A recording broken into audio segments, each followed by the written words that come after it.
দুর্নীতি না না হলে এই খরচটা এতটা হতো না। তো সেটা নিশ্চয়ই আমরা খুঁটিয়ে দেখব। যেহেতু সব ক্ষেত্রে সংস্কারের একটা বিষয় আসছে, দুর্নীতি দমন কমিশনও সংস্কার করার জন্য পদক্ষেপ নেওয়া হয়েছে, যে প্রত্যেকটি বিষয় যেটা বিগত স্বৈরাচারী সরকারের সময় বা বিগত 16-17 বছরে ঘটেছে সেগুলি ওই আপনার ফোকাসের মধ্যে আসবে, শ্বেতপত্র আসছে। সেরকমভাবে বিমান সম্পর্কেও মানে এভিয়েশন সম্পর্কেও যদি প্রয়োজন হয় শ্বেতপত্র আসবে, কোথায় কোথায় ডেফিসিয়েন্সি। শ্বেতপত্র মানে শুধু অভিযোগের আঙুল না, শ্বেতপত্র মানে আমার আত্মশুদ্ধির একটা পদক্ষেপ।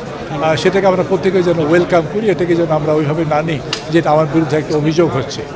আর দ্বিতীয়ত হচ্ছে যে যেটা সকলেরই কনসার্ন, যে বাংলাদেশ বিমান এত বড় একটা কর্মযজ্ঞে তাদের দক্ষতা এবং সক্ষমতা আছে কি নেই, এটা প্রাথমিকভাবে একটা পারসেপশনের বিষয়।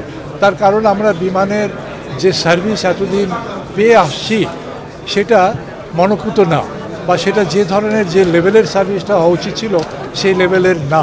এলো ভিশন মুশকিল আসান অফার। যে কোনো ব্র্যান্ডের পুরনো ফ্রিজ নিয়ে চলে আসুন ভিশন শোরুমে আর নিয়ে যান নতুন ভিশন ফ্রিজ 20% পর্যন্ত ছাড়। একটা কমন অভিযোগ যে আমি টিকিট পাই না, কিন্তু প্লেনে উঠে দেখি যে প্লেন খালি যাচ্ছে। আর একটা কমন অভিযোগ যে আমার যে রুটগুলো ছিল সেগুলো কমে এসছে। আর একটা কমন অভিযোগ সবচেয়ে বেশি যেটা ডায়াসপোরা রিলেটেড, সেটা হচ্ছে যে নিউ ইয়র্কে আমি কেন যেতে পারছি না আমার বিমান। অথচ আমার দৃঢ় বিশ্বাস যে নিউ ইয়র্কে বোধহয় ডেইলি 2-3টে ফ্লাইট দিতে হবে, যে পরিমাণ মানুষ আসা যাওয়া করে, বাংলাদেশের মানুষ আসা যাওয়া করে। তো সেই সব বিষয়গুলো দেখা হবে এবং সেটা নিয়েই আমরা বা বিমান কাজ করে যাচ্ছে। যেহেতু এখন এই মন্ত্রণালয়ের দায়িত্বে আমার, এটা এখন আমার দায়িত্ব।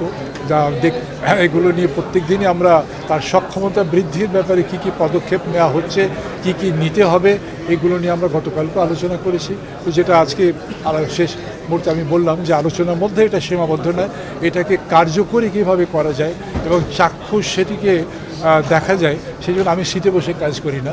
আমি সবসময় ওই ইন্সপেকশনে যাই, ভিজিট করি, যেটাতে ফলপ্রসূ হয়। এক বন্ধু বলেছিলেন যে আমি কন্ট্রোল রুমের অভাব আছে, কন্ট্রোল রুম থেকে আমি দেখতে পাবো যে কোথায় কি হচ্ছে।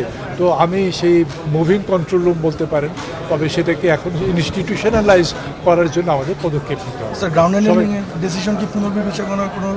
না, আমি তো বলেছি কোনো প্রশ্ন নেব না, পুরো বিষয়টাই এখন দেখা হচ্ছে। প্রশ্ন হচ্ছে সক্ষমতা বৃদ্ধি বিষয়টা, সেটা আমরা দেখব। এবং সেখানে এটা যে একেবারে 2 বছর আমরা গালে হাত দিয়ে বসে থাকবো, হায় হায় কী হলো, তা না।